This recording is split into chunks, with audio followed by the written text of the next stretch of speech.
I'd settled into what looked like another quiet night at Tower 7. The coffee still hot in my thermos and the logbook spread open on the desk in front of me. 3 years of working these overnight shifts in Yellowstone's more remote areas had taught me to appreciate the predictable rhythm of radio checks, weather updates, and the occasional report of campers building fires too close to dry brush. The isolation never bothered me much. If anything, I preferred it to the chaos of the visitor centers during peak season. The tower sat 40 feet above the forest floor, giving me a clear view across miles of lodgepole pine and Douglas fir that stretched toward the park's eastern boundary. During the day, I could spot smoke from illegal campfires or track the movement of wildlife through the clearings. At night, the view turned into an ocean of darkness broken only by the occasional glint of moonlight on distant water. I was updating the evening's entries when the scream cut through the night. The sound hit me hard, raising every hair on my arms and sending an electric shock down my spine. In my 3 years working these isolated posts, I'd heard elk bugling during rut, the territorial calls of mountain lions, and the death cries of prey animals caught by predators. This was none of those things. The sound carried a human quality that made my stomach clench, but it was wrong in ways I couldn't immediately identify. Too long, too raw, filled with a terror that bounced off the trees long after the initial cry had ended. I dropped my pen and grabbed the radio, my training taking over even as my mind struggled to process what I'd just heard. "Base, this is Tower 7. I'm reporting a possible emergency situation."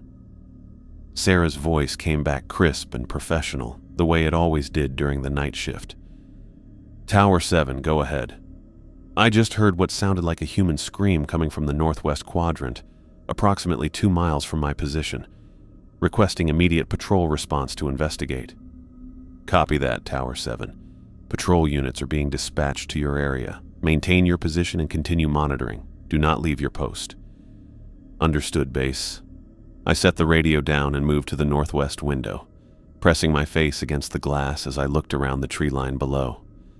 The forest looked exactly as it had 10 minutes earlier, dark, still, and giving away nothing.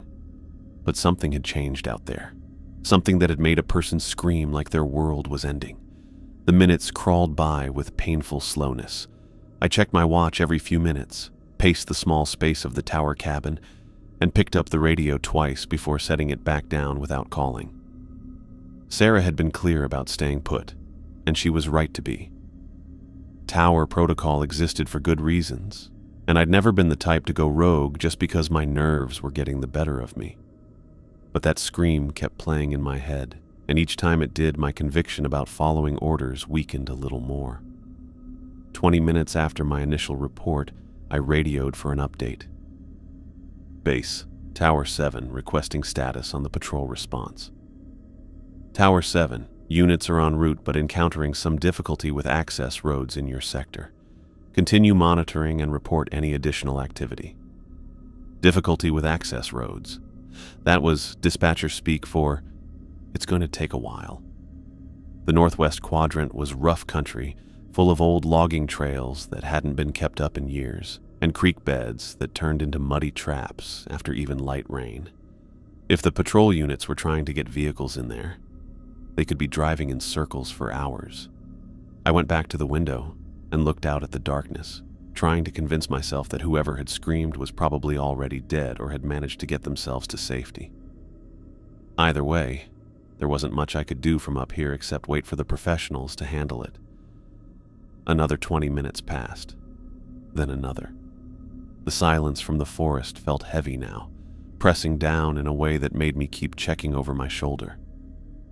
I'd worked dozens of overnight shifts without feeling this worried, but something about tonight was different. The scream had marked a boundary, dividing the night into before and after, and I couldn't shake the feeling that whatever had happened out there was still happening. At 1:15 in the morning, I made my decision. I gathered my gear the way I'd been trained to do before any backcountry expedition. LED flashlight with fresh batteries, backup flashlight clipped to my belt, handheld radio, first aid kit, emergency whistle, and my service knife.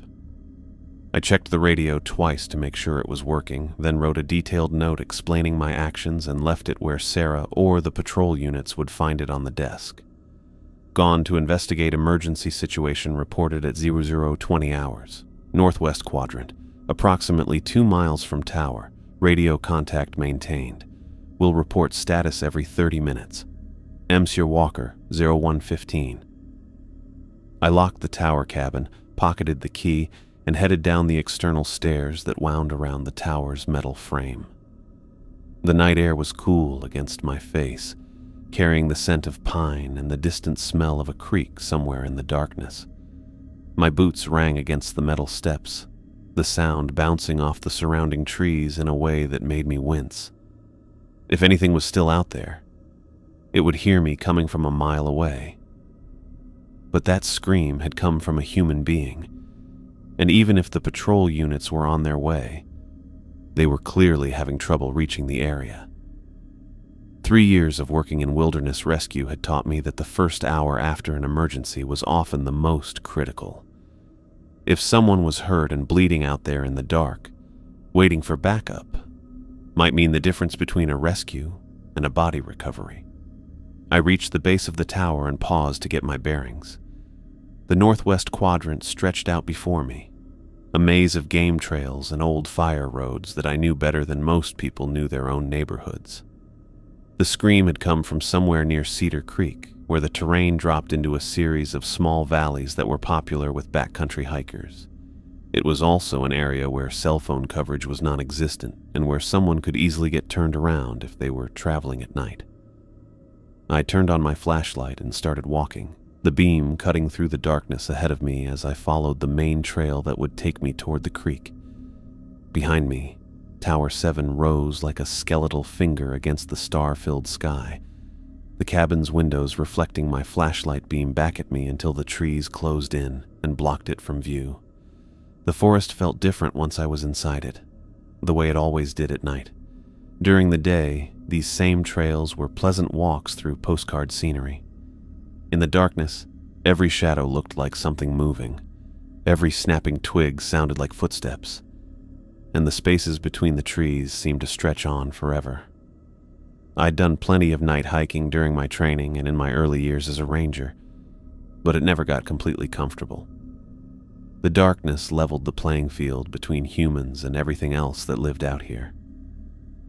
I walked steadily for 15 minutes, following the trail as it wound through stands of lodgepole pine and across a series of small clearings, where the moonlight provided enough light to navigate without the flashlight. The night sounds were normal. Wind moving through the trees, the distant call of an owl, the rustle of small animals moving through the plants. Whatever had caused that scream was either long gone or staying very quiet. The trail began to go down towards Cedar Creek, and I could hear the sound of running water somewhere ahead. This was the area where the scream had come from, and I slowed my pace as I looked around the darkness for any sign of human presence. Camping gear, abandoned backpacks, tracks in the soft earth near the creek, anything that might tell me what had happened out here.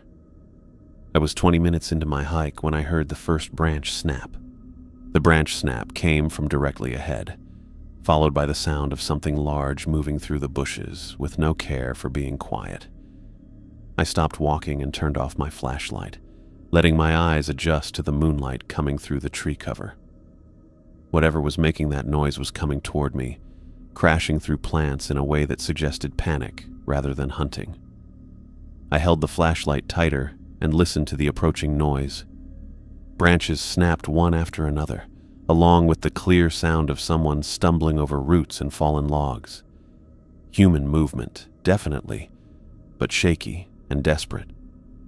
The person was moving fast but clumsily, like they were running from something in an area they couldn't see properly. The sounds got louder, and I heard heavy breathing mixed with what might have been crying. I clicked the flashlight back on and pointed the beam toward the noise, calling out in the firm voice I'd learned to use with lost hikers. "Hello, this is Ranger Walker with the National Park Service. Are you injured?" A figure burst through a cluster of young pines about 30 yards ahead, stumbling directly into my light beam. The person crashed to their knees, then struggled back to their feet, swaying badly. Even from a distance, I could see dark stains covering their clothes. I moved toward them quickly, but cautiously, keeping the flashlight trained on their face so I could see their expression. The guy looked young, maybe early 20s, with short brown hair and features that would probably be friendly under normal circumstances. Right now, his eyes were wide with terror, and his mouth hung open as he dragged air into his lungs in ragged gasps. "Hey, take it easy," I said, closing the distance between us. "I'm here to help." "What's your name?" "Tyler," he managed between breaths. "Tyler Garcia. Oh God, we have to get out of here right now." I reached him and immediately understood why he was having trouble breathing. 4 parallel cuts ran diagonally across his chest, starting near his left shoulder and going down toward his ribs. The cuts had torn through his t-shirt and gone deep enough into the skin beneath that blood had soaked the fabric and was still flowing steadily. The wounds were too clean and too evenly spaced to be from any kind of accident. "Jesus, what happened to you?" I pulled out my radio with one hand while examining his injuries with the flashlight. "Base, this is Walker. I've found an injured hiker at my location. Male, early 20s, multiple lacerations to the chest. I need immediate medical evacuation." Tyler grabbed my arm with both hands, his fingers digging into my jacket sleeve. "No, you don't understand. It's still out there. It killed Michael, and it's coming for us. We have to run." "Slow down. Who's Michael? And what's still out there?" I tried to keep my voice calm while taking in more details about his condition. His left shoe was missing, and his sock was torn and bloody. Scratches covered his arms and face where he'd run through the trees. The kid was in shock, probably hypothermic, and losing blood at a rate that made me worry about how long he'd been running around out here. "My brother," Tyler said, his voice cracking. "We were camping by the creek, and this thing came out of nowhere. It grabbed Michael and just... God, the sounds he made. I tried to help him, but it was too strong, too fast. I ran, but it's been following me. It's been playing with me." Sarah's voice crackled through the radio. "Walker, medical evac will take at least 90 minutes to reach your coordinates. Can you move the victim to a closer extraction point?" Tyler heard the transmission and shook his head frantically. 90 minutes? We'll be dead in 90 minutes. That thing is hunting us. It knows where we are." I looked around at the dark forest surrounding us, trying to process what Tyler was telling me. Animal attacks were rare, but not unheard of in this part of Yellowstone. Mountain lions occasionally went after campers, and there had been a few grisly incidents over the years. But the wounds on Tyler's chest looked too precise, too deliberately placed, and his description of something hunting them suggested behavior that didn't match any predator I knew. "What kind of animal was it?" I asked, helping him lean against a tree trunk to take weight off his injured leg. "Bear? Mountain lion?" "It wasn't an animal," Tyler said, his voice dropping to a whisper. "It was tall, maybe 7 feet, and thin like it hadn't eaten in months. But it moved wrong, like its joints were in the wrong places. And its face..." He trailed off, staring past me into the darkness. I followed his look but saw nothing except the normal shadows between the trees. "Tyler, you're in shock. Sometimes when people are traumatized, they don't remember things clearly. Why don't we focus on getting you medical attention, and then we can worry about..." A massive crash carried through the forest behind Tyler, the sound of something large hitting a tree trunk hard enough to shake the branches. Tyler spun around, lost his balance, and fell against me. I caught him with my free arm while swinging the flashlight toward the sound. "It found us," Tyler whispered. "Oh God, it found us." Another crash, closer this time, followed by the distinctive sound of wood splintering. Whatever was making that noise was moving in our direction with purpose, no longer concerned about stealth. I could hear branches breaking in a steady rhythm that suggested something large pushing through the bushes in a straight line. Tyler tried to stand up straighter, panic giving him a burst of energy. "Please, we have to run. It killed Michael, and it's going to kill us too. You have to believe me." The crashing sounds were getting closer, accompanied now by a low noise that might have been breathing, but was too deep and too rhythmic to come from any animal I recognized. I made a decision based on 3 years of wilderness experience and the absolute terror in Tyler's voice. "Okay, we're moving. Can you walk?" "I think so." I started to turn back toward the trail when something massive burst through the trees behind Tyler. In the split second before everything went wrong, my flashlight beam caught a glimpse of pale skin stretched over an impossibly tall body. The thing moved with a smooth motion that seemed to bend physics, covering the distance between the trees and Tyler in less time than it should have taken. Tyler opened his mouth to scream, but the sound cut off suddenly as something yanked him backward into the darkness beyond my light. The silence that followed lasted maybe 2 heartbeats before other sounds began. Sounds that my brain tried to label as falling branches or an animal feeding, but which my gut knew were something else entirely. The wet tearing noise came first, followed by the clear snap of bones breaking under pressure. Tyler made one more sound, a choked gasp that turned into something I'd never heard a human voice make before. Then, nothing except the continued sounds of destruction happening just outside the range of my flashlight. I stood completely still, every muscle in my body locked in place while my mind tried to process what had just happened. Tyler had been standing right next to me, talking about his dead brother and begging for help. Now he was gone, pulled into the darkness by something that had moved too fast for me to see clearly. The sound stopped. The forest fell completely silent except for my own breathing, which seemed impossibly loud in the sudden quiet. I realized I was still holding the radio in one hand and the flashlight in the other, both pointed at the empty space where Tyler had been standing 30 seconds earlier. My survival instincts finally broke through the shock. I clicked off the flashlight and stood in the darkness, listening for any sound that might tell me where the thing had gone. Nothing. But I could feel it out there, watching me from somewhere just beyond the edge of perception. I took one careful step backward, then another, testing each step to make sure I didn't snap a branch or kick a rock. The trail back to Tower 7 stretched behind me through 2 miles of dark forest, but it was the only chance I had. Whatever had taken Tyler might still be hunting, and standing here in the open made me an easy target. I turned around and started walking back the way I'd come, moving as quietly as I could manage while fighting the urge to run. Behind me, the forest remained silent, but I couldn't shake the feeling that something was following me, staying just out of sight while I made my way home through the darkness.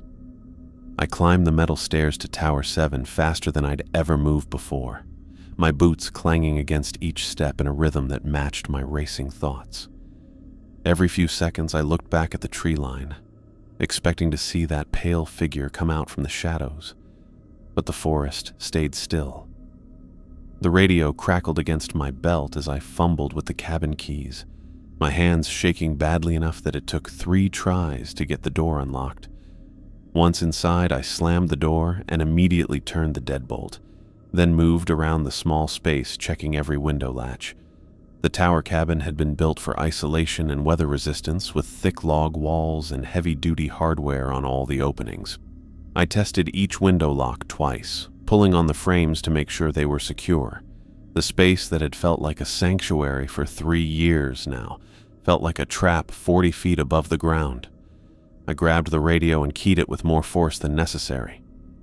"Base, this is Walker. Emergency situation. I need immediate backup at Tower 7. Sarah's voice came back steady but concerned. "Walker, we have units en route to your last known position. What's your status?"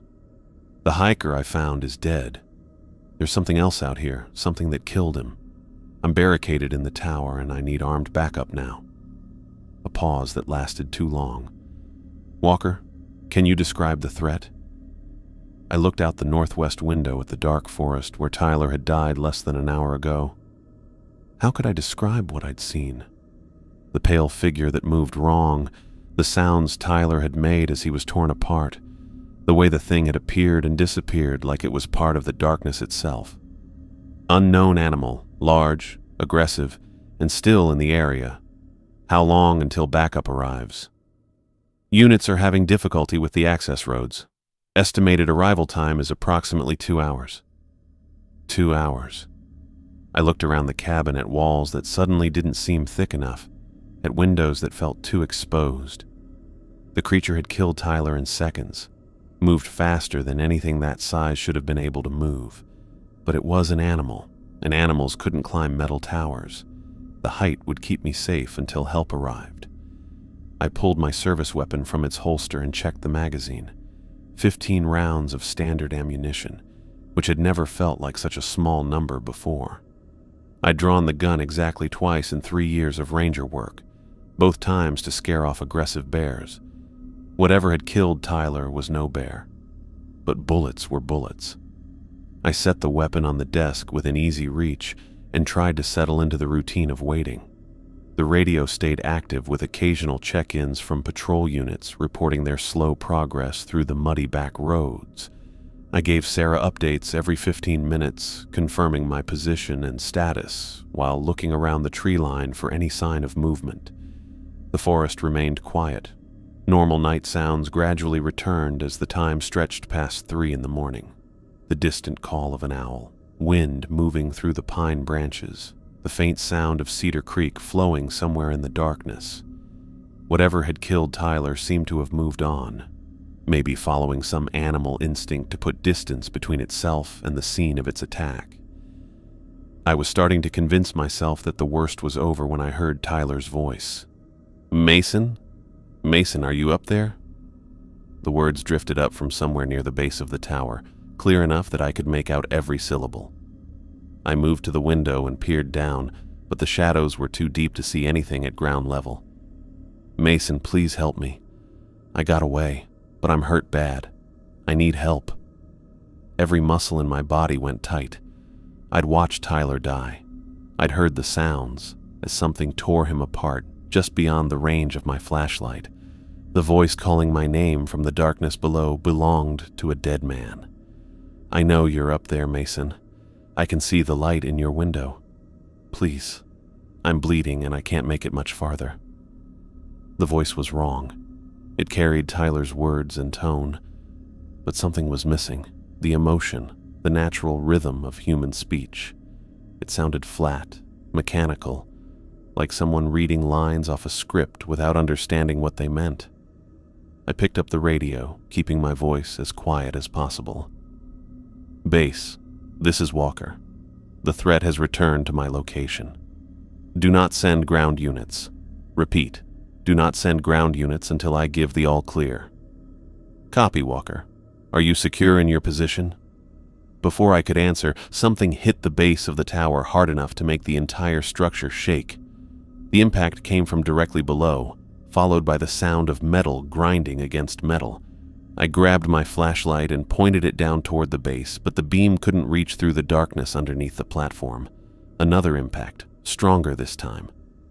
The whole tower swayed slightly, enough that I had to brace myself against the desk. Whatever was down there was testing the supports, checking for weak spots with careful precision. "Mason, why won't you help me? I thought we were friends." The voice had moved. Now it came from the opposite side of the tower, near the stairs I'd climbed 20 minutes earlier. But I hadn't heard footsteps, hadn't heard anything except the impacts against the support beams. A new sound started up, the screech of metal being bent under tremendous force. One of the tower's cross braces was giving way, the steel making noise as something twisted it beyond its design limits. I felt the floor tilt slightly to the left as the support structure began to fail. The thing wasn't just trying to get up to me. It was bringing the entire tower down. I grabbed my gear bag and the radio, shoving the flashlight and first aid kit inside while keeping the service weapon in my free hand. The tower shook again, and I heard the distinctive crack of a main support beam beginning to fail. The whole structure was going to collapse within minutes, taking me down with it unless I found another way out. The northwest window faced away from the stairs and offered a view of the forest cover about 15 feet below the cabin level. Pine branches thick enough to support my weight if I could reach them. I unlocked the window and pushed it open. cold night air rushing into the cabin along with the scent of pine needles and something else, a sweet, rotting smell that made my stomach turn. "You can't hide from me forever, Mason. I know where you are." Tyler's voice came from directly outside the window now, even though the ground was 40 feet below and there was nothing to climb on this side of the tower. I leaned out carefully and saw pale fingers wrapped around the window frame, attached to an arm that bent in too many places. The thing was climbing the outside wall of the tower, moving up the smooth log surface like it had claws or suction cups built into its skin. I didn't think. I just aimed the service weapon at those fingers and pulled the trigger. The gunshot exploded in the small space, leaving my ears ringing. The pale hand jerked away from the window, and I heard something large crash through the tree branches below. Black fluid splattered across the window frame where the fingers had been, thick and gooey like motor oil. I put away the weapon and climbed through the window without looking down, trusting my weight to a heavy pine branch that bent but held. The rough bark scraped against my jacket as I worked my way along the branch toward the tree trunk, moving as fast as I dared while listening for sounds of pursuit. Behind me, the tower cabin exploded inward with a crash of broken wood and shattered glass. Something roared with a sound like tearing metal, and I heard the systematic destruction of everything inside the cabin. Furniture turned over, equipment smashed, walls punched through with violent efficiency.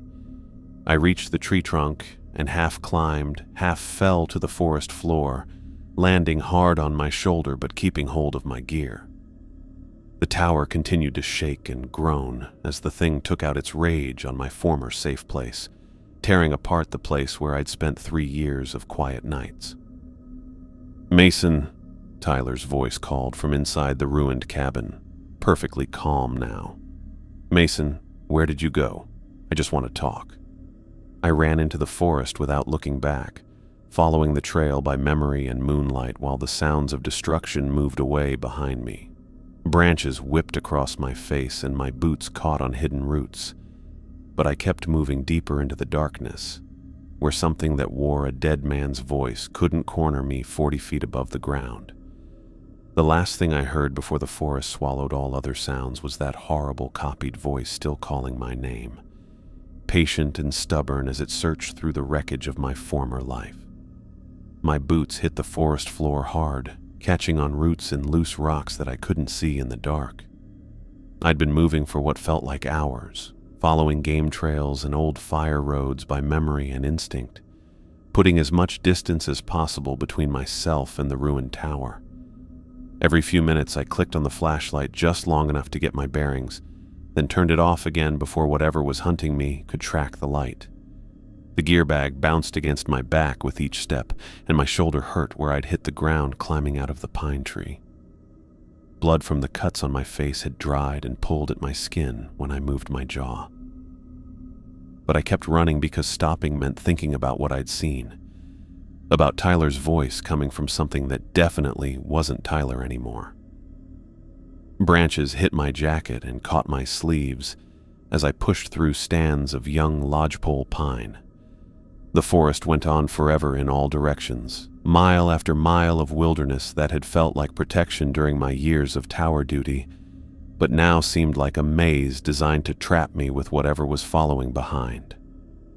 I'd lost track of which direction I was heading, focused only on moving forward and the need to keep going until sunrise brought help or exhaustion made the choice for me. My legs started shaking somewhere around the 4th mile. The rush that had carried me through the tower collapse and the initial escape was wearing off, leaving behind the reality that I'd been running uphill through rough country for most of the night. My breathing came in harsh gasps that seemed impossibly loud in the quiet forest, and my vision started going spotty around the edges. I stumbled into a small clearing where moonlight came down through a gap in the trees, providing enough light to see fallen logs and scattered boulders. My left knee gave out without warning, sending me crashing against the trunk of a massive Douglas fir. I slid down the rough bark until I was sitting on the ground with my back pressed against the tree, chest heaving as I tried to catch my breath. The forest around the clearing was completely silent. No wind, no animal sounds, nothing except my own labored breathing and the distant whisper of water flowing somewhere in the darkness. I fumbled for my radio and pressed the button with fingers that wouldn't stop shaking. Base, this is Walker. I'm approximately 6 miles northeast of Tower 7. Still mobile, but need immediate backup.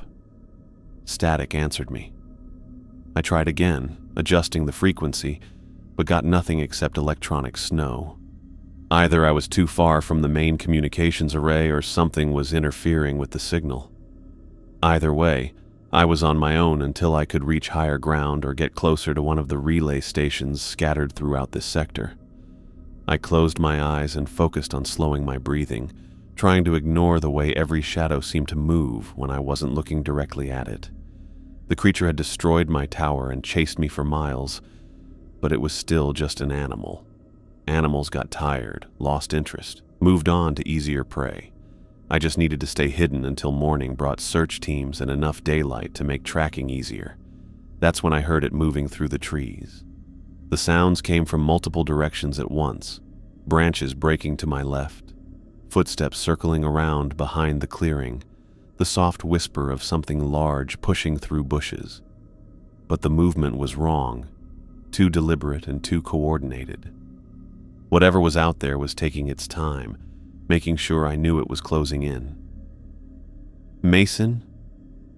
Tyler's voice drifted across the clearing from somewhere near the tree line, the same flat, emotionless tone I'd heard outside the tower window, but now I could hear something else underneath it. A wet, rasping quality, like someone talking with their mouth full of blood. Mason, why are you hiding from me? I thought we were going to help each other. I drew my service weapon and tried to track the voice, but it seemed to come from different locations each time.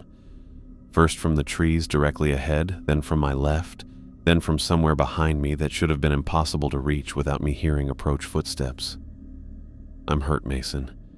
I need a friend to help me get home. The voice was getting closer, moving through the forest with the patient persistence of something that knew its prey was trapped. I pressed myself tighter against the tree trunk and tried to control my breathing, but every muscle in my body was locked with tension that made staying quiet almost impossible. Something stepped into the moonlight at the edge of the clearing. For a moment, my brain tried to process what I was seeing as Tyler. The same height, the same basic build, the same brown hair. But then the details started registering, and I understood why every instinct I possessed was screaming at me to run. The thing standing 30 feet away was wearing Tyler like an ill-fitting costume, stretching his features across a frame that was fundamentally wrong. It stood almost 7 feet tall, though that height came from limbs that had been pulled and extended beyond human proportions, arms that hung down past its knees, attached to shoulders that were too narrow and positioned too high on its torso, legs that bent in too many places, giving it a stance that kept it balanced on the balls of its feet like it was ready to spring forward at any moment. The skin was the worst part.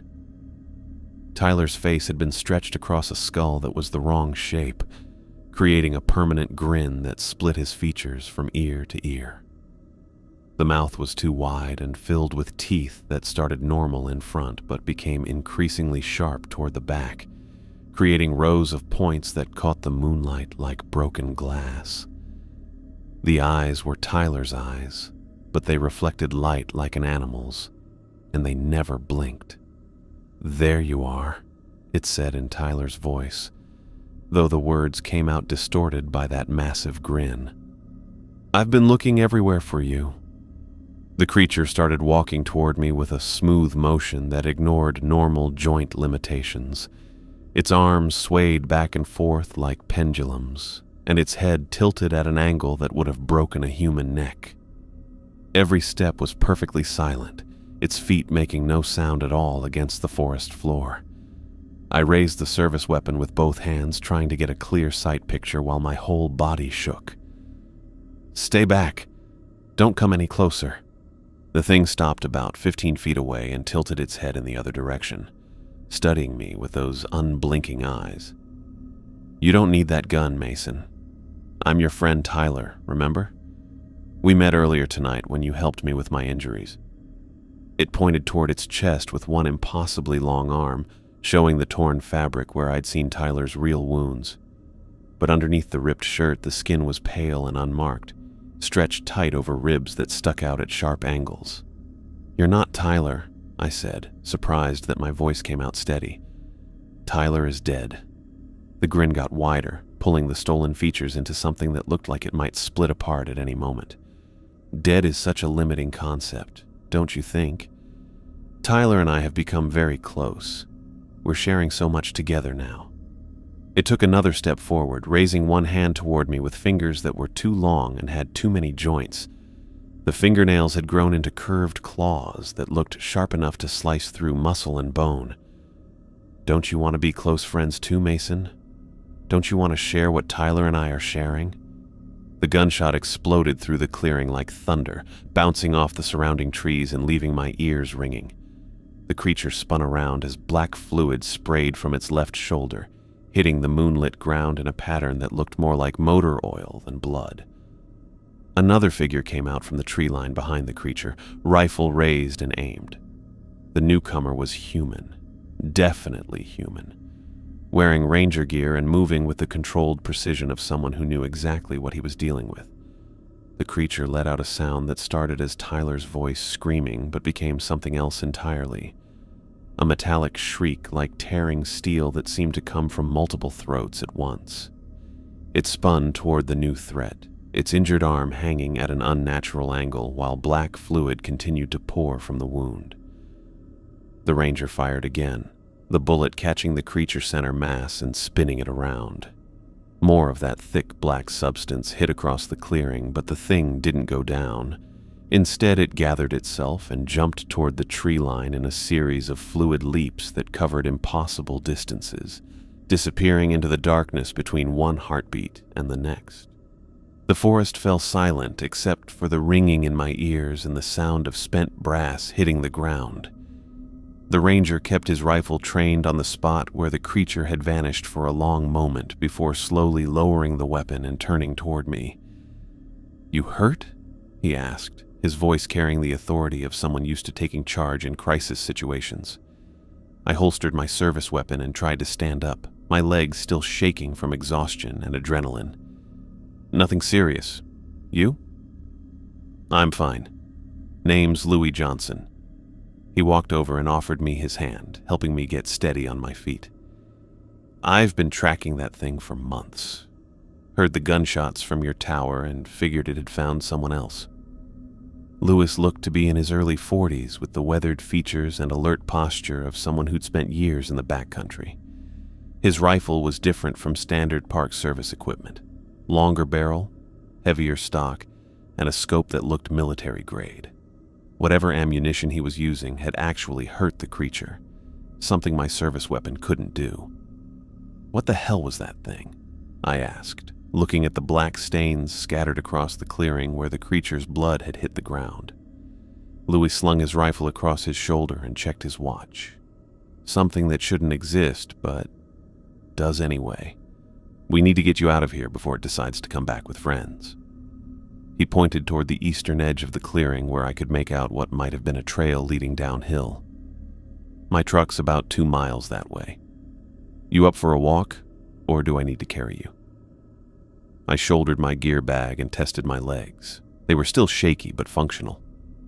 "I can make it, but I want answers. I want to know what killed Tyler and why it was wearing his face." Louis nodded and started walking toward the trail. "You'll get your answers, but not here, and not while that thing is still hunting. Let's move." I followed him into the trees, leaving behind the clearing where something impossible had tried to kill me with a dead man's voice. Behind us, the black stains on the ground slowly began to smoke in the moonlight, dissolving into vapor that smelled like copper and decay. Louis started moving the moment the creature's sounds faded into the distance, waving for me to follow him toward the eastern edge of the clearing. I shouldered my gear bag and fell into step behind him, my legs still unsteady but functional enough to keep up. He moved with the quiet confidence of someone who'd spent years walking through wilderness at night, testing each step before putting his full weight down while keeping his rifle ready across his chest. We walked in silence for the first half-mile, following what might have been an old game trail that wound between massive Douglas firs and stands of lodgepole pine. Lewis stopped every few minutes to listen, his head tilted toward the surrounding forest while his eyes looked around the shadows between the trees. The creature could still be out there, wounded and angry, waiting for another chance to finish what it had started. My shoulder hurt where I'd hit the ground climbing out of the pine tree, and the cuts on my face had started bleeding again from walking uphill through rough terrain. But the pain helped keep me focused, gave me something concrete to think about, instead of the memory of Tyler's stretched features and that horrible grin full of sharp teeth. "How long have you been tracking it?" I asked when we reached a small creek that burbled invisibly in the darkness. Louis stopped at the water's edge, looking both directions before stepping across on a fallen log. 3 years, ever since it killed my partner in Glacier National Park.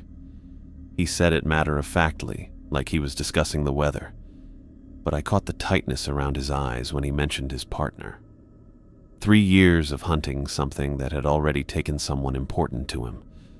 3 years of nights like this one, moving through dark forests with modified weapons and ammunition that most people didn't know existed. "The missing campers you mentioned," I said, following him across the log. "How many?" 6 people in the last month. 3 separate incidents, all in remote areas of the park. We found what was left of the first group about 2 weeks ago." Louis adjusted his rifle strap and kept walking. That's when I knew it was here. The trail began going down through a series of switchbacks that took us deeper into a narrow valley. I could hear running water somewhere ahead, and the air carried the smell of wet earth and rotting leaves. Normal forest smells that should have been comforting but now seemed threatening, like they might be hiding something worse underneath. "Your ammunition," I said. "It actually hurt the thing. My service weapon didn't even slow it down." Lewis reached into his jacket and pulled out a brass cartridge, holding it up so I could see it in the moonlight. The bullet looked similar to standard rifle ammunition, but with a slightly different color to the metal and strange markings etched around the base. "Custom load. Took us 2 years to develop something that would penetrate its hide and actually cause damage." He pocketed the cartridge and kept walking. "Even then, it's not enough to kill it. Just hurts it enough to make it retreat and rethink its approach." We walked for another 20 minutes before I saw light coming through the trees ahead. Louis had parked his truck on what looked like an old maintenance road, the kind of forgotten access route that Park Service used for equipment transport before better roads were built.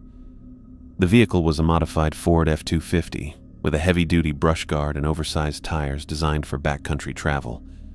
Louis unlocked the passenger door and waited while I climbed inside, then secured his rifle in a rack mounted behind the seats. The truck's interior was cleaner than I'd expected, with none of the accumulated gear and paperwork that usually filled Ranger vehicles. Instead, everything looked purposeful and organized, like this was a tool designed for a specific job rather than general patrol work. "Hospital's about 40 minutes from here," Louis said, starting the engine. "We need to get those cuts looked at, and you're probably dehydrated." The truck pulled onto the maintenance road with a quiet rumble, headlights cutting through the darkness ahead of us. Louis drove carefully but steadily, navigating the rough surface like someone who'd traveled this route before. I sat back against the seat and tried to process everything that had happened since I'd heard Tyler's scream from the tower. "The creature," I said. "What exactly is it?" Louis was quiet for a long moment, his hands steady on the steering wheel as we went through a series of potholes filled with muddy water. "We don't know. Not exactly. The researcher on our team has theories, but nothing definitive. What we do know is that it's intelligent, it's adaptable, and it's been killing people across the western United States for at least 10 years. He turned onto a paved road that would take us toward Jackson, the truck's headlights finally able to reach full effectiveness on the smooth surface. It hunts in cycles, shows up in an area, kills for a few weeks or months, then moves on. Sometimes it comes back to the same place years later, sometimes never. How many people? I asked. We've confirmed 15 kills across 7 states, but that's just the ones we can prove. The real number is probably much higher. Louis glanced at me in the dim light from the dashboard. Most of the time, the deaths get explained away. Animal attacks, accidents, missing persons who supposedly wandered off and died of exposure. The Park Service and federal authorities prefer it that way. The truck crested a hill, and I could see lights in the distance marking the outskirts of Jackson.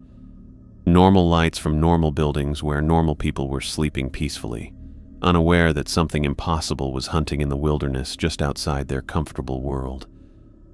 "There's a cover-up," I said. It wasn't a question. Has to be. Can you imagine what would happen if people knew the truth? Every national park in the country would empty overnight. The entire outdoor recreation industry would collapse. Billions of dollars in lost revenue, millions of jobs gone. Louis turned onto the main highway leading into town. So they classify everything, explain away the deaths, and rely on people like us to keep the threat contained. People like us? Rangers, federal agents, researchers, 8 people total spread across 7 states. We track it, we document its movements, and when we get lucky, we hurt it enough to make it move on. His voice carried a bitter edge. We don't kill it, though. That's beyond our current capabilities. We drove through the quiet streets of Jackson in silence, past darkened shops and restaurants that catered to tourists who came to experience the beauty of the wilderness. None of them would be back if they knew what was really out there, what had been hunting in their vacation paradise for over a decade. St. John's Medical Center sat on the northern edge of town, a modern building that looked reassuringly normal after the night I'd had. Louis pulled into the emergency room parking lot and turned off the engine. "What do I tell them?" I asked. "The truth, mostly. You encountered an aggressive animal that destroyed your cabin. You were forced to evacuate and spent several hours walking through rough terrain in the dark. The cuts on your face are from branches and you're dehydrated and exhausted." Louis opened his door and stepped out. "I'll handle the paperwork and talk to the sheriff's department." The emergency room was bright and clean and filled with normal medical smells that made everything feel real again. A nurse named Jennifer took my vitals and brought me to an examination room where Dr. Martinez spent 30 minutes cleaning the cuts on my face and checking me for signs of concussion. The questions were routine medical questions about my symptoms and recent activities, and I stuck to Louis's suggested story about an animal encounter and nighttime evacuation. They kept me for observation and IV fluids to address the dehydration, setting me up in a private room that looked out over the parking lot. Through the window, I could see Louis's truck parked under a streetlight, and occasionally I caught sight of him walking between the building and his vehicle as he handled whatever official business needed to be managed. I must have dozed off sometime after sunrise because the next thing I knew, Louis was sitting in the chair beside my bed. The room was dim, with late afternoon light coming through partially closed blinds. A look at the wall clock showed it was almost 7 in the evening. "How long was I out?" I asked, my throat dry and scratchy. "About 8 hours. Doctor says you can go home tomorrow morning if your levels stay stable." Louis leaned forward in his chair, his expression serious. "I talked to the sheriff's department and the Park Service administration. The official story is that a grizzly bear destroyed Tower 7 and killed the Garcia brothers. You encountered the same animal and were forced to evacuate your position." I sat up straighter in the hospital bed. "The Garcia brothers?" "Search teams found Tyler and Michael's bodies this morning, about 5 miles from your tower. Camped illegally in a restricted area." Louis pulled a manila folder from his jacket and set it on the bedside table. "The wounds are consistent with our creature, but they'll be attributed to the bear attack." The folder contained crime scene photographs that I wasn't sure I wanted to see, but I opened it anyway. The images showed 2 young men who had died violently in their campsite near a small creek. The damage was extensive and obviously not caused by any normal animal, but I could see how it might be explained away to people who didn't know what to look for. "This happens everywhere it goes," Lewis said. "Death gets covered up, families get explanations that make sense, and life goes on, except for the people who know the truth." I closed the folder and handed it back to him. "How do you live with it? Knowing this thing is out there killing people and you can't stop it?" Louis took the folder and stood up from his chair, walking to the window that looked out at the parking lot. "You learn to focus on what you can do instead of what you can't. We can't kill it, but we can track it. We can be ready when it shows up somewhere new. We can hurt it enough to make it move on before it kills too many people." He turned back toward me, his face showing the burden of 3 years spent hunting something that couldn't be caught. "The question is whether you can live with knowing the truth and going back to your normal job like nothing happened. Because that's one option. Transfer to a different park, maybe take a desk job somewhere safe, and try to forget what you saw tonight." I thought about Tyler's final moments, about the sound of his voice coming from something that wore his face like a mask. I thought about the 6 missing campers Lewis had mentioned, and about how many other people were out there right now setting up camps in remote areas where something impossible might be hunting. "What's the other option?" I asked. Lewis smiled for the first time since I'd met him, a look that carried more determination than humor. "You join our little group and help us hunt the thing that killed Tyler Garcia. It's dangerous work that officially doesn't exist, but it's the only way to prevent more deaths like the ones you saw tonight." He walked back to the chair and sat down, leaning forward with his elbows on his knees. "I won't lie to you, Mason. The work is hard, the resources are limited, and the creature is smart enough to stay ahead of us most of the time. But people like you, rangers with field experience who know how to handle themselves in the wilderness, that's what we need if we're going to have any chance of protecting the people who don't know what's out there." I looked at the ceiling tiles and listened to the normal sounds of hospital activity in the hallway outside my room. Doctors making rounds, nurses checking on patients, families visiting their loved ones who were recovering from normal injuries and illnesses. A world where the biggest dangers were accidents and disease, not creatures that stole faces and copied voices of the dead. But I also thought about Tyler, about how he died trying to warn me about something that shouldn't exist, about Michael Garcia, who'd never had a chance to run, about the 6 missing campers and the 15 confirmed kills across 7 states and all the deaths that had been covered up and explained away over the past decade. "The creature," I said. "Is it still out there?" "Yes, wounded but alive. It'll probably move to a different area to heal, then start hunting again somewhere else." Louis stood up and moved toward the door. "I'm going to let you get some rest. Think about what I said, and we'll talk tomorrow." He paused in the doorway and looked back at me. "For what it's worth, you handled yourself well tonight. Tyler Garcia might be dead, but you're alive because you made the right choices when it counted. That's not something everyone can do when they're face to face with something impossible." After he left, I lay in the hospital bed and stared out the window at the mountains surrounding Jackson. Somewhere out there, in the vast wilderness that had been my home and workplace for 3 years, something was hunting people who had no idea they were in danger. Something that wore human faces and spoke with human voices and killed with inhuman precision. Tomorrow I would have to choose between the safety of ignorance and the burden of knowledge, between a normal life that felt like a lie and a dangerous truth that might be the only way to save the next Tyler Garcia from dying alone in the darkness. The choice, I realized, had already been made the moment I heard Tyler's scream from Tower 7. I just hadn't admitted it to myself yet. I'd been staring at the same page of a magazine for 20 minutes when Lewis knocked on the hospital room door. The words kept blurring together every time I tried to focus, my mind pulling me back to the clearing where something impossible had worn Tyler's face like a mask. 2 days of IV fluids and observation had cleared the dehydration and treated the cuts, but sleep wouldn't come. Every time I closed my eyes, I heard that wet, rasping quality underneath Tyler's stolen voice. Louis entered, carrying a manila folder and a cup of coffee that smelled strong enough to wake the dead. He looked like he hadn't slept much either, dark circles under his eyes and the kind of stubble that suggested he'd been working around the clock since our encounter in the forest. "How are you feeling?" he asked, settling into the visitor's chair beside my bed. "Like I got hit by a truck and then chased through the woods by something that shouldn't exist." I set the magazine aside and watched him arrange the folder on the bedside table. "Please tell me you have good news."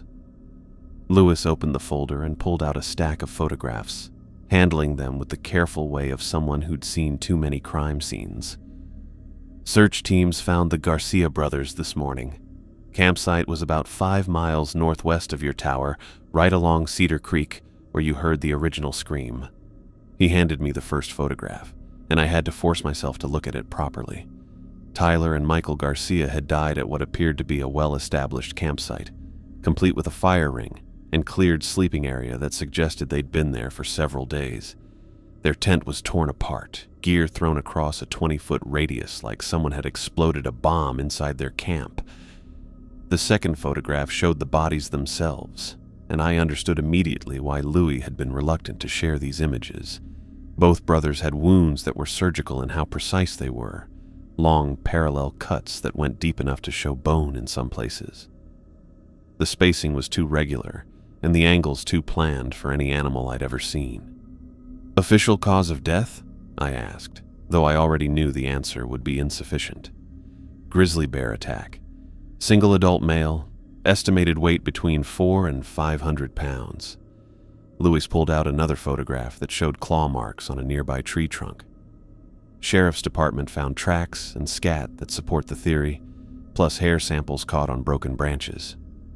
I studied the tree damage more carefully. The claw marks were deep and spaced like a large bear might leave, but something about the pattern bothered me. The scratches were too uniform, like someone had measured the distance between each gouge to make sure they were consistent. "The creature planted evidence," I said. "That's our working theory. It's intelligent enough to understand how human investigators process crime scenes, and it's been refining its cover-up techniques for years." Louis retrieved the photographs and arranged them in chronological order, based on the evidence markers visible in each image. "This isn't the first time we've seen staged bear sign at one of its kill sites." The implications hit me like cold water. An animal that could mimic human voices and wear human faces was disturbing enough, but one that understood forensic investigation and could manipulate physical evidence suggested a level of intelligence that made it exponentially more dangerous. "Tyler and Michael were camping illegally," Louis continued, pulling out a Park Service map marked with red X's. "This whole section has been restricted to overnight camping for the past 18 months, ever since we started seeing unusual activity in the area." The map showed the restricted zone covering roughly 30 square miles of wilderness around Cedar Creek and the surrounding drainage basins.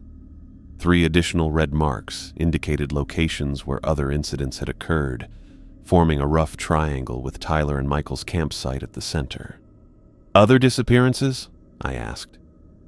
3 people over the past year. Solo hiker named Jennifer Walsh last October disappeared about 2 miles upstream from where we found the Garcia brothers. Couple from Denver named the Hendersons vanished in March while on an anniversary camping trip. We found their gear but never recovered the bodies." Louis traced the locations with his finger, showing how they formed a pattern around the same general area. All of them were experienced outdoors people who knew the risks and followed proper safety protocols. I thought about Tyler's final moments, how the creature had tracked him through miles of forest before finally cornering him in that clearing. The idea that it had been hunting in this area for over a year, picking off isolated targets while leaving just enough evidence to maintain plausible cover stories, made my skin crawl. "How long has this been going on?" I asked. "Not just here, but everywhere." Louis closed the map and leaned back in his chair, looking tired and worn down. "We've been tracking confirmed kills for the past decade, but there are reports going back much further that fit the pattern. The creature seems to hunt in cycles, shows up in an area, kills for several weeks or months, then disappears completely.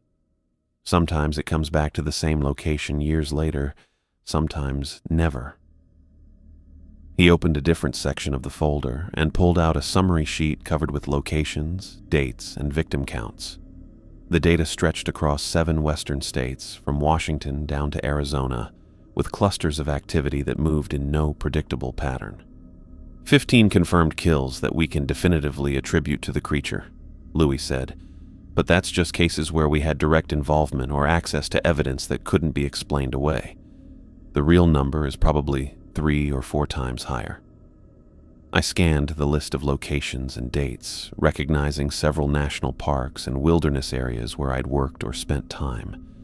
Places that had seemed safe and familiar now carried the knowledge that something predatory had moved through them, hunting people who'd come seeking peace and recreation in nature. The cover-up, I said.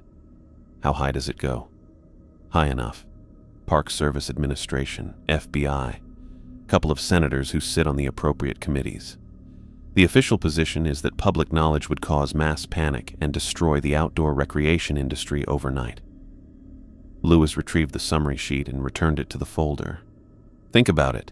Every national park in the country would empty out if people knew something like this was hunting campers and hikers. Billions in lost tourism revenue, millions of jobs gone, entire communities that depend on outdoor recreation would collapse. The logic was harsh, but undeniable. The American economy had woven outdoor recreation so deeply into its fabric that acknowledging an apex predator in the wilderness would trigger consequences far beyond the immediate threat to human life. Better to lose a few dozen people per year than risk societal and economic upheaval on a massive scale. So they just let it keep killing people. They let us try to contain it. 8-person task force spread across 7 states, operating with minimal resources and questionable authority. We track its movements, document its behavior, and try to be in position when it shows up somewhere new. Louis's voice carried a bitter edge that spoke to years of bureaucratic frustration. When we're lucky, we hurt it enough to make it move on before the body count gets too high. I thought about the ammunition he'd used in the clearing, how the creature had actually reacted to being shot with something other than standard rounds. The idea that a handful of people with modified weapons were the only thing standing between this monster and countless innocent victims seemed both noble and hopeless. The creature, I said. How intelligent is it really?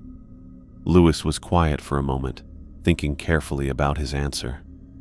Smart enough to stay away from areas with lots of cops. It never hunts near big cities or popular tourist spots where people going missing would get too much attention. It goes after people alone or small groups in remote areas where deaths can look like accidents or just bad luck. He pointed toward the crime scene photos. It gets how we look into deaths and how to leave evidence that supports other explanations. It knows enough about how people act to copy voices and behavior well. And it learns. Every time we come up with new tactics or equipment, it changes its own methods to work around them. The hospital room felt smaller as what we were dealing with hit me. This wasn't just a dangerous animal that sometimes killed people in the woods. It was a smart predator that had studied human society well enough to use our weak spots and problems against us, turning our own investigation methods around while keeping a hunting pattern that could go on forever. A nurse knocked on the door and came in to check my IV and vitals, reminding me that normal life kept going outside this talk about impossible things. She asked how I was feeling, checked my fluid levels, and said Dr. Martinez would come by for evening rounds. Professional medical care in a clean, well-lit place where the biggest dangers were infection and medication errors. After she left, Louis gathered the photos and closed the folder. I'm going to let you get some rest. Tomorrow we'll talk about what comes next. What comes next? You have choices to make. The Park Service will offer you a transfer if you want it. Desk job in Denver, maybe something in administration where you won't have to think about what's out there in the wilderness. Louis stood up and moved toward the door. Or you can join our little group and help us hunt the thing that killed Tyler Garcia. He paused in the doorway, looking back at me with an expression that mixed hope and resignation. Either way, you'll never be able to forget what you've seen. The question is whether you want to live with that knowledge passively or do something about it. After he left, I lay in the hospital bed and stared out the window at the mountains that surrounded Jackson. The peaks looked the same as they had 3 days ago, before I'd learned about creatures that wore human faces and government conspiracies that buried inconvenient truths. But now I understood that those ridges and valleys hid something that had been hunting people for over a decade. Something that could be anywhere at any time.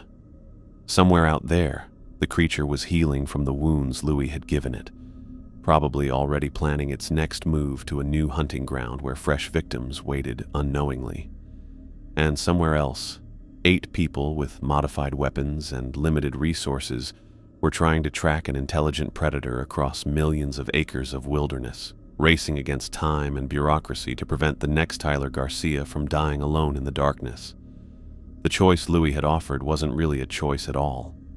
I'd already made my decision the moment I heard Tyler's scream from Tower 7. I just hadn't realized it yet. Tomorrow I would tell Louis I was ready to join the hunt, ready to trade the illusion of safety for the burden of truth. Because some knowledge, once gained, demanded action rather than acceptance. I signed the last discharge form with handwriting that looked steadier than I felt, the pen scratching across hospital paperwork that reduced 3 days of medical observation to a series of checkboxes and official signatures. Dr. Martinez had cleared me for light duty with instructions to follow up if the headaches returned, and the nurse at the desk handed me a plastic bag containing the clothes I'd worn into the emergency room, torn, blood-stained, and smelling faintly of antiseptic. The Park Service had arranged temporary housing at a small complex on the outskirts of Jackson, the kind of furnished apartments they kept for seasonal workers and rangers between permanent assignments. The unit was clean and functional, with generic furniture and a view of the parking lot that felt deliberately unremarkable. I dropped my gear bag on the single bed and stood in the middle of the living room, surrounded by beige walls and rental-grade appliances that belonged to no one. My supervisor had called twice while I was in the hospital, offering condolences about the tower incident and mentioning a possible transfer opportunity.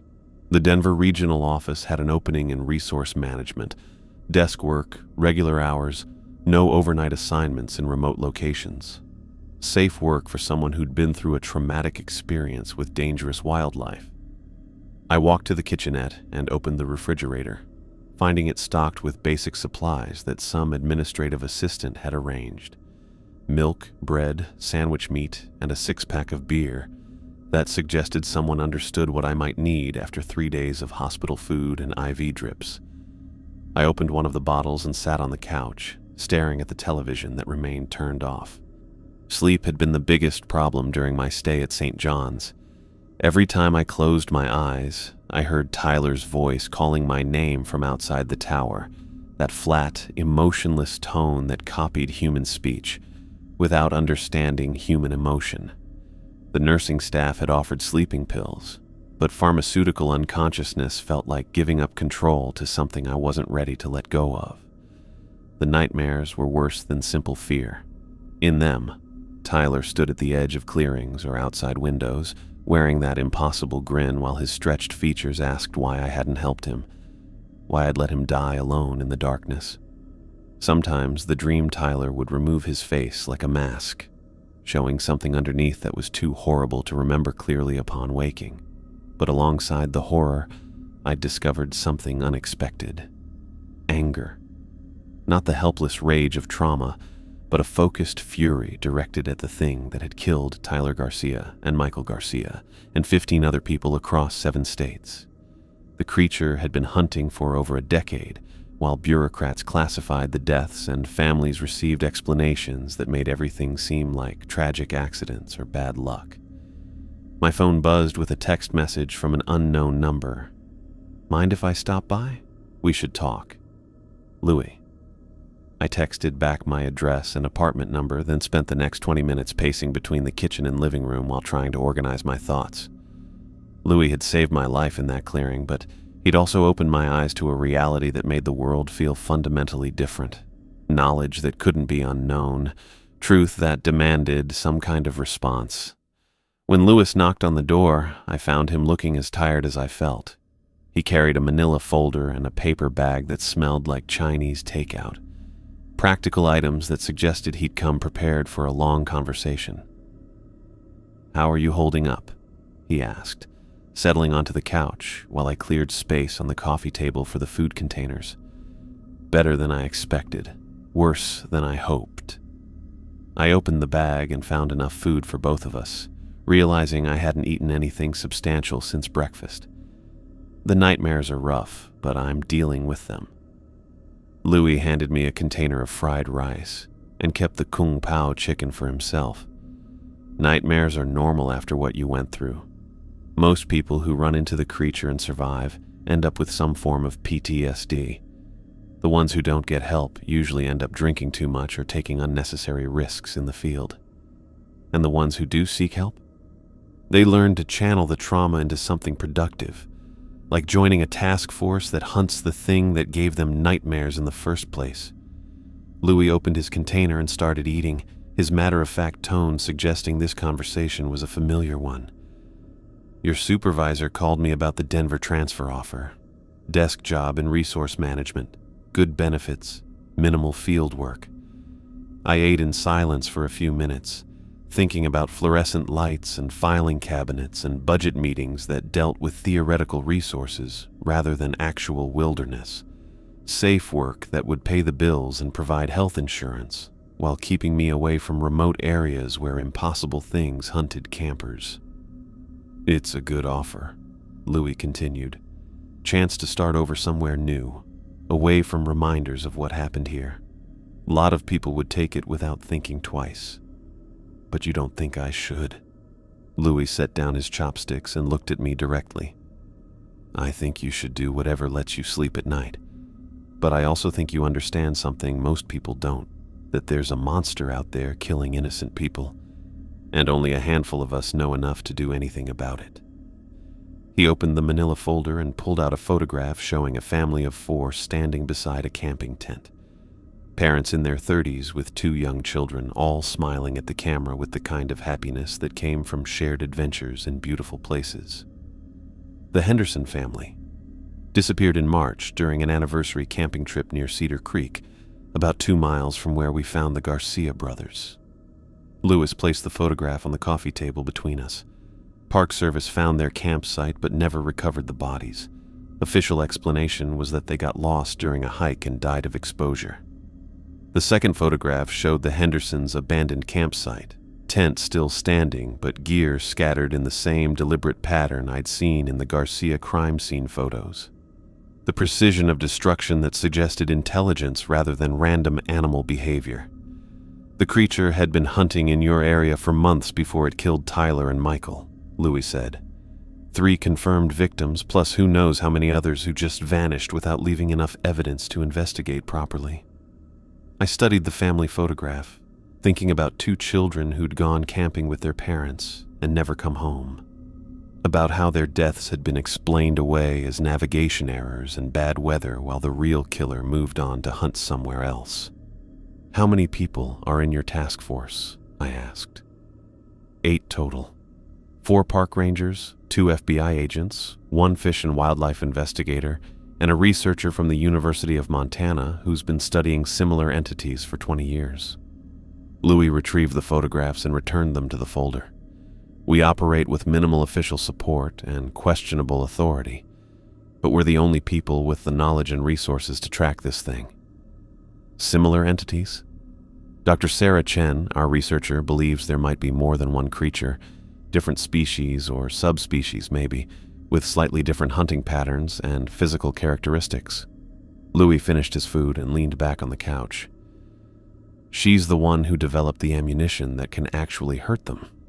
Without her work, we'd still be shooting regular bullets that bounce off like spitballs." The idea that multiple creatures might be hunting across the American wilderness was almost too much to handle. One smart predator that could copy human voices and plant fake evidence was scary enough. A whole group of these things meant a threat so big that government cover-ups almost made sense. The work, I said. What would it actually involve? Tracking, surveillance, response to incidents like the one you experienced. We monitor missing persons reports, unusual animal behavior, and patterns that suggest creature activity. When we identify a likely hunting ground, we deploy resources to the area and try to locate it before the body count gets too high. Lewis's expression grew more serious.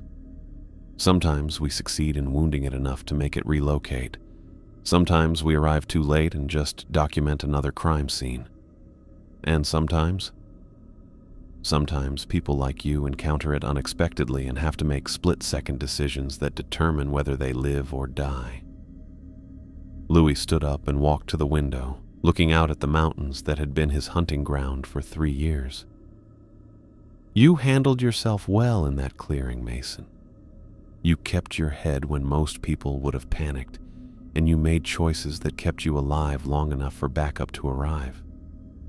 I thought about those terrifying minutes when the creature had circled my position, speaking in Tyler's stolen voice while I pressed against the tree trunk with my service weapon drawn. The decisions had felt desperate and improvised at the time, but maybe they'd been better than I'd realized. What kind of training would be involved? I asked.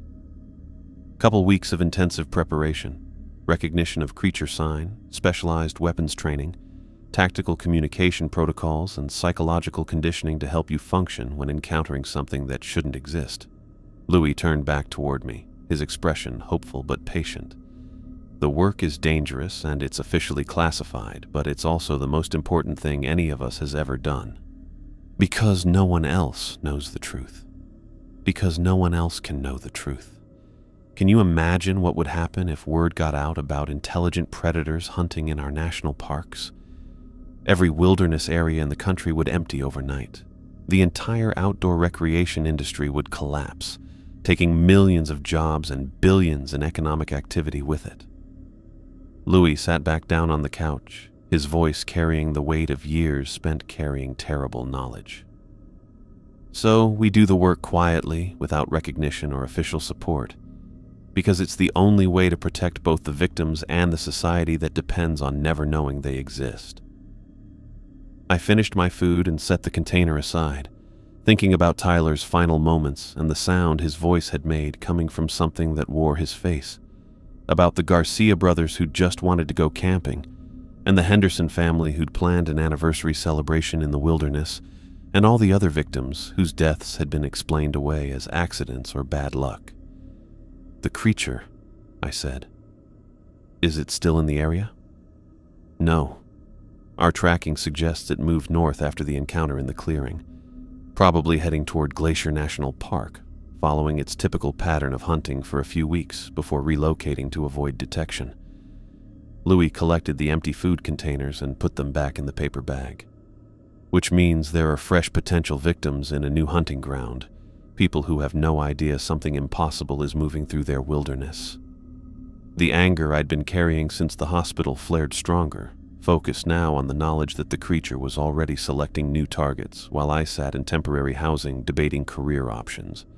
Somewhere, people were planning camping trips and hiking adventures in areas that looked safe on maps, but contained an apex predator that understood human psychology well enough to exploit our blind spots.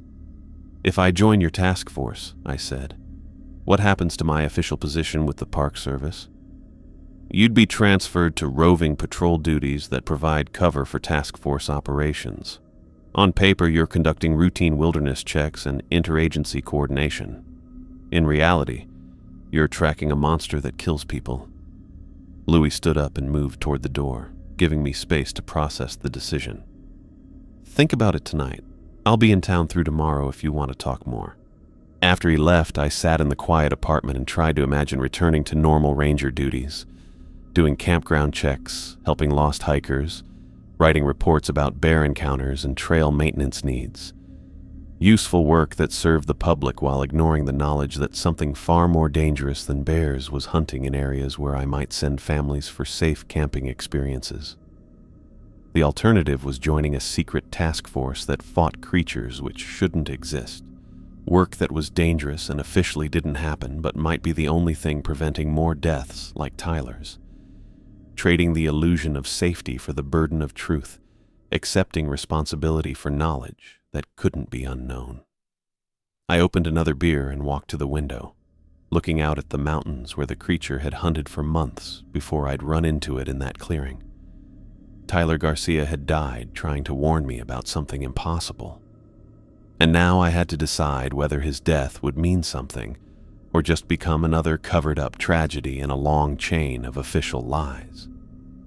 The choice, I figured out, had been made 3 nights ago when I'd heard Tyler's scream from Tower 7. Everything since then had just been the process of accepting what I'd already decided in that moment when I'd left my post to investigate an emergency in the wilderness. Some knowledge demanded action rather than acceptance, and some responsibilities couldn't be transferred to someone else. Tomorrow I would tell Lewis I was ready to join the hunt. The paperwork made it official 3 days later. Transfer orders from Tower 7 to roving patrol duties, effective immediately, with assignment to coordinate interagency wilderness monitoring across the greater Yellowstone ecosystem. On paper, I was still a regular park ranger with expanded responsibilities for checking remote areas and liaising with neighboring jurisdictions. In reality, I'd become the newest member of a task force that hunted something which officially didn't exist. Lewis picked me up from the apartment complex at dawn, his modified F-250 loaded with gear that looked like standard wilderness equipment to casual observation. Extra fuel cans, climbing ropes, camping supplies, and rifle cases that could have belonged to any serious backcountry researcher. Only the ammunition boxes were different, marked with symbols I didn't recognize and sealed with tape that suggested careful handling. We drove to a private range outside Jackson that Louis had been using for training exercises, 40 acres of isolated property owned by a retired federal agent who asked no questions about the specialized rounds that left unusual impact patterns on steel targets. The range featured multiple shooting positions at various distances, plus mock-ups of camping scenarios and woodland environments where we could practice tactical movement. "First lesson," Louis said, handing me a rifle that looked similar to his but lighter in construction. "The creature's hide is almost impervious to standard ammunition. Regular bullets bounce off or make shallow wounds that heal within hours. These rounds are different." He showed me cartridges that appeared normal at first glance but revealed strange details under closer examination. The bullets were made from some kind of composite material that had been treated with chemicals I couldn't identify, and the brass casings carried markings that looked like they'd been etched rather than stamped. "Dr. Chen spent 2 years developing this ammunition," Louis explained, loading 5 rounds into the rifle's magazine. "Combination of rare earth metals and chemical compounds that react specifically to the creature's biology. It won't kill the thing, but it causes enough damage to make it retreat and reconsider its hunting ground." I spent the first week learning to handle the modified rifle, which fired differently than any weapon I'd used before. The recoil was sharper and the muzzle flash was brighter, and the rounds left different residue that required special cleaning procedures. Louis taught me to take apart and maintain the weapon until I could do it blindfolded, pointing out that equipment failure during an encounter meant death. The second week focused on recognizing signs of the creature's presence. Louis had collected photographs and casts of tracks from multiple encounter sites, showing me how to tell real creature sign from natural animal activity or human-made disturbances. The tracks were larger than any known predator, with claw marks that went beyond normal ranges and spacing that suggested the creature walked on its toes. "It's intelligent enough to avoid leaving obvious sign most of the time," Louis said, showing me photographs of barely visible impressions in soft earth. "But when it's hunting actively, it gets less careful about concealment. Fresh kills make it confident, and confidence makes it sloppy." He taught me to identify feeding sign, territorial markings, and the strange scratch patterns the creature left on trees after successful hunts. Some of the photos showed damage to bark that looked almost artistic in its precision, as if the creature was marking territory with deliberate symbols rather than random claw marks. The third week covered psychological conditioning, which turned out to be the hardest part of the training. Louis made me watch video footage from previous encounters, recordings captured by task force members during creature sightings in Montana, Colorado, and Washington. The videos were grainy and shaky, but they showed enough detail to prepare me for the creature's impossible movements and wrong proportions. The mind wants to rationalize what it's seeing, Louis explained, pausing a recording that showed something pale moving between trees with fluid motion that hurt to watch. Your brain will try to make sense of the creature by categorizing it as a known animal or a person in costume. Fighting those instincts is crucial to survival. He made me practice describing the creature from memory until I could give accurate details without hesitation. Height, approximate weight, distinctive features, movement patterns, and behavioral characteristics that might predict its next actions. The psychological training included stress exercises, where I had to maintain focus while Louis played recordings of the creature's voice mimicry, teaching me to ignore the emotional impact of hearing words spoken by something that wasn't human. During our 4th week of preparation, Louis showed me personnel files for the other task force members. 8 people spread across 7 states, each with specialized skills that contributed to tracking and containing the creature's activities.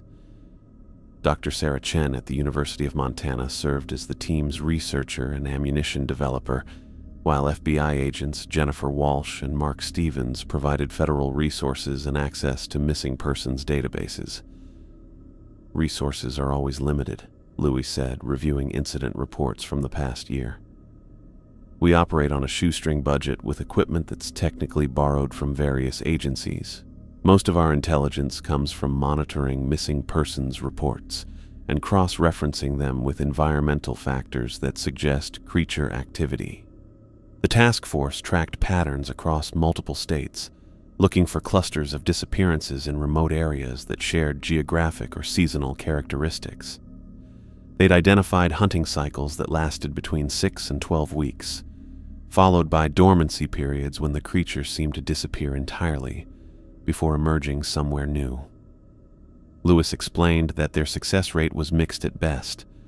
Sometimes they arrived at hunting grounds early enough to wound the creature and force it to relocate before establishing a significant body count.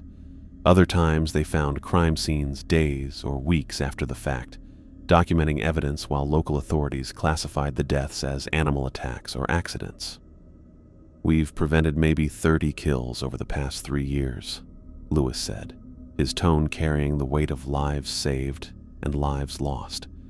But for every person we save, there's another victim in an area we didn't monitor closely enough or didn't reach in time. By the end of our training period, I understood why only 8 people knew the truth about what was hunting in America's wilderness areas. The knowledge was too heavy for most people to carry, and the work required skills and mental toughness that ruled out most potential candidates. You had to be willing to hunt something impossible while keeping up the act that you were just doing routine Park Service duties." Louis got the call on a Thursday morning while we were cleaning rifles after target practice. Dr. Chen had been watching reports from Glacier National Park and spotted a pattern that matched the creature's previous hunting behavior. 3 missing persons in the past 10 days, all solo hikers or small groups in remote backcountry areas. The disappearances were grouped around the same drainage system, and park rangers had reported unusual animal behavior in the region. "It's moved faster than we expected," Louis said, studying the incident map Dr. Chen had transmitted. "Usually takes 2 to 3 weeks to establish a new hunting ground, but it's already selecting targets in Glacier." The missing persons included a solo photographer who'd been documenting wildlife near Hidden Lake, a couple from Seattle who'd been backpacking the Continental Divide Trail, and a local fishing guide who knew the area well enough that getting lost was unlikely. All 3 cases shared the same characteristics as previous creature attacks: experienced outdoors people who'd vanished without trace in areas they should have been able to navigate safely. "We leave tomorrow," Louis said, folding the map and checking his gear list. "Drive up to West Glacier and start tracking from the last confirmed sighting locations. If we're lucky, we can wound it enough to make it move on before it kills anyone else." I spent that evening loading my gear into Louis's truck, checking my modified rifle one last time and making sure my ammunition was properly secured. The weapon felt known now after weeks of training, and I understood its capabilities and limitations well enough to use it effectively. More importantly, I developed the psychological conditioning needed to function when confronting something that broke every natural law I'd been taught to believe. The drive to Glacier would take 6 hours, giving us time to review intelligence reports and plan our initial search strategy. Dr. Chen had identified 3 areas where the missing persons had last been seen, forming a triangle around Hidden Lake that suggested the creature was hunting from a central base location. As Lewis secured the last of our gear in the truck bed, I felt a strange combination of fear and anticipation that reminded me of the night I'd climbed down from Tower 7 to investigate Tyler's scream. The difference was that now I had the knowledge and tools needed to fight back, plus a partner who'd been hunting the creature for 3 years. "Ready?" Lewis asked, settling into the driver's seat and starting the engine. I checked my gear bag one more time, making sure everything was organized and easy to reach. Changed rifle, special ammunition, radio equipment, and the mental preparation needed to face something that wore human faces like masks. 4 weeks of hard training had changed me from a traumatized survivor into someone ready to hunt the monster that had killed Tyler Garcia. "Ready," I said, and meant it. The hunt was about to begin.